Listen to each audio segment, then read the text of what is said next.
Soviet Union? Yes. United Kingdom? Abstain. The United States? Yes. Resolution of the DUC Committee for Palestine was adopted by 33 votes, 13 against, 10 abstentions. Resolution 181 in the United Nations General Assembly in 1947 paved the way for the rebirth of the State of Israel in 1948. However, did this give Israel legitimacy? The answer is no. Generally speaking, in international law, General Assembly resolutions are not binding. It's a wide myth. There's absolutely no truth that Israel's legal foundation is based on the UN Partition Resolution of November 29, 1947. If the Jewish people and the Arabs had agreed to enter into a treaty based on the terms of resolution, then rights and obligations could have been created in international law. But that didn't happen. The legal foundation of modern Israel really is initially traced back to the period right after the First World War, when the great powers at the time and the League of Nations, which was the UN of that particular period, had to decide what's going to happen to various former enemy territories. Howard Grief began practicing law in 1966. For many years, even before that, he had an interest in Middle East affairs. In the 1980s, he began to examine long-hidden documents in the British National Archives that minuted the San Remo Conference of 1920. As a result, he published the book, The Legal Foundation and Borders of Israel Under International Law. The San Remo Resolution.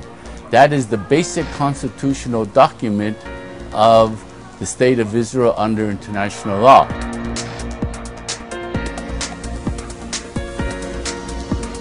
San Remo, the Villa de Vacha. This is the place where legal rights were granted. This is the place where legal rights were given to both the Jewish people and the Arab people. Dr. Jacques Gauthier is an international human rights lawyer. For more than 25 years, his focus has been the legal status of Jerusalem under international law, which was the subject of his doctoral thesis.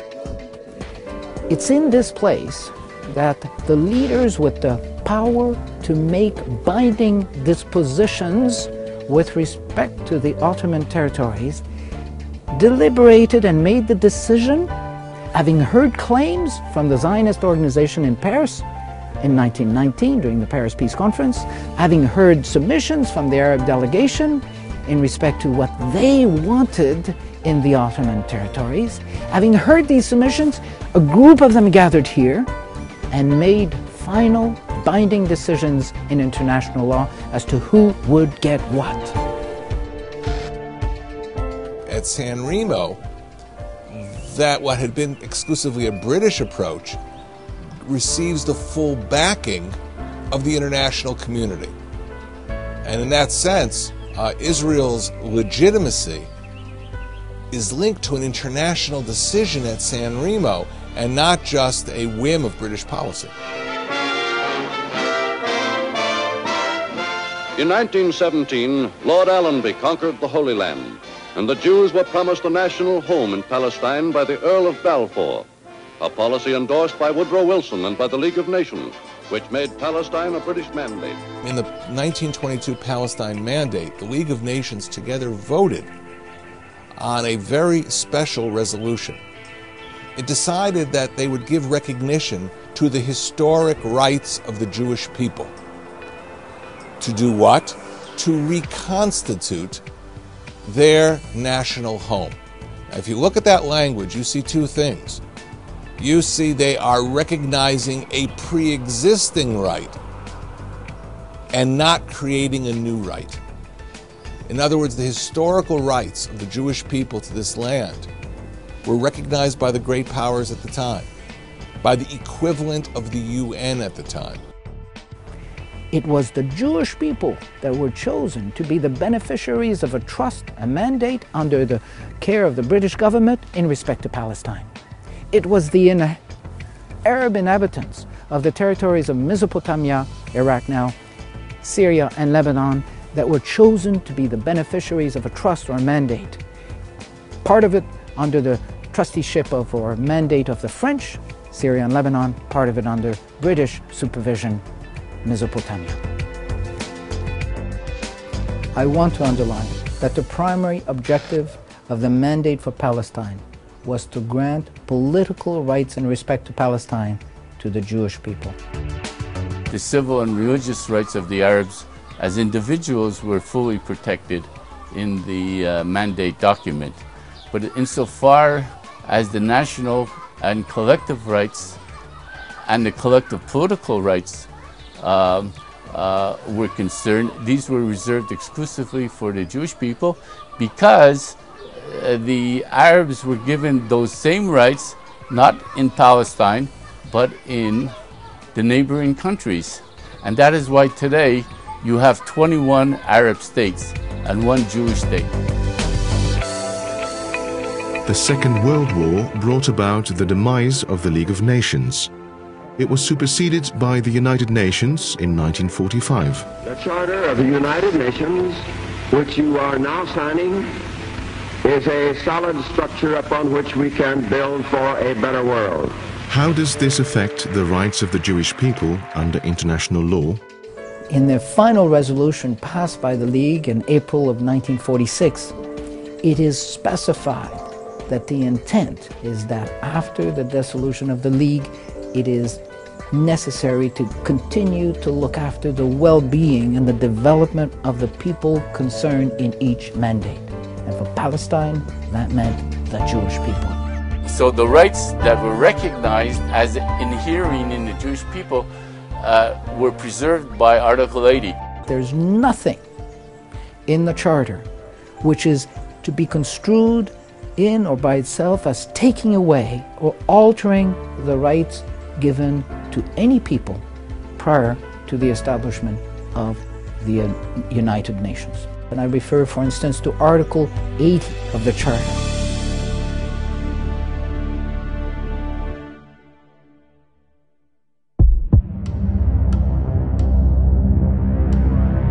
Following Israel's statehood in 1948, the country was invaded by 5 Arab armies intending to destroy the Jewish state.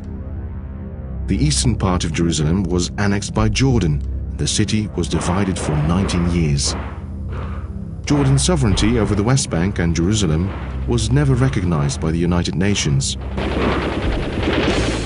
In 1967, Israel recaptured East Jerusalem in a war of defense and later annexed it.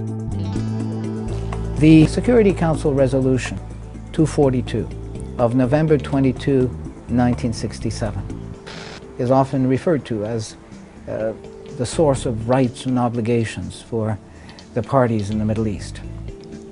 If I focus on Jerusalem, I take the position that, again, rights have been granted based on the recognition of historical rights, based on the principle of reconstituting what the Jewish people used to have.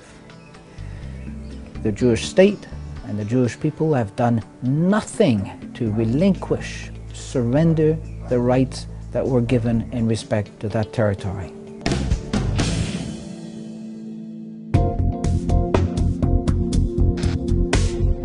Anyone who looks at the census data back in the 19th century when the Ottoman Empire was here will realize that the Jewish people already in the 19th century had restored a majority in Jerusalem, in the old city of Jerusalem. In 1864, the British consulate in Jerusalem actually provided some census data. And they said out of 15,000 residents in Jerusalem in 1863, 8,000 were Jewish. So we're speaking about a city that has been a Jewish city since Ottoman times, since the mid-19th century. The old city is without doubt the most controversial, the most sought after, the most contentious issue when one speaks of the question of Jerusalem. You have to remember that until the middle of the 19th century, Jerusalem was the old city. Many who tell Israel to redivide Jerusalem along the 67 lines, and therefore placing the whole old city on the Palestinian Arab side, forget what happened in 1948. 1948, Jerusalem was invaded by 5 Arab armies. There were UN guarantees that there would be an international city. The UN didn't do anything. Finally, all the Jews of the old city of Jerusalem were ethnically cleansed, forced to leave, and the Arab Legion, along with Palestinian locals, destroyed 55 synagogues and Talmudic academies. They're blown up. Anyone who says to Israel, give up on Jerusalem, has to explain how we'll avoid that history repeating itself. Remember, from 1948 till 1967, when Israel reunited Jerusalem, Jews were not allowed to visit the Western Wall. And that is something that Israel is determined to avoid. After 18 years of a failed peace process in which there is no agreement in sight, the Palestinian Authority has indicated that it will unilaterally seek recognition from the United Nations General Assembly for a Palestinian state within the pre-1967 Green Line and with East Jerusalem as its capital. The Green Line was simply an armistice line. This is the line chosen between Israel and the Jewish people and the Jordanians when they stopped fighting in 1948-1949. That line, it is specified in the treaty, in the armistice agreement between Israel and Jordan, was never intended to be for anyone the source of rights and obligations. The original Oslo agreements, the first one in 1993, the big Oslo agreement in 1995, known as the interim agreement, had a clause in them. It was called Article 31. And it said, neither side shall change the status of the West Bank and Gaza Strip prior to the completion of the permanent status negotiations. If the Palestinians try and change the status of the territory without negotiating with Israel, that is a unilateral act which violates this commitment. Now, why is this particularly important for Europe? Because when the interim agreement was signed with that critical clause at the White House in the presence of President Clinton, the European Union signed the agreement as well as a witness. And therefore, if EU countries decide to support the Palestinian move in the UN in contravention of that Palestinian commitment in Oslo, what they're essentially doing is lending a hand to a violation of a written agreement to which they are also signatories.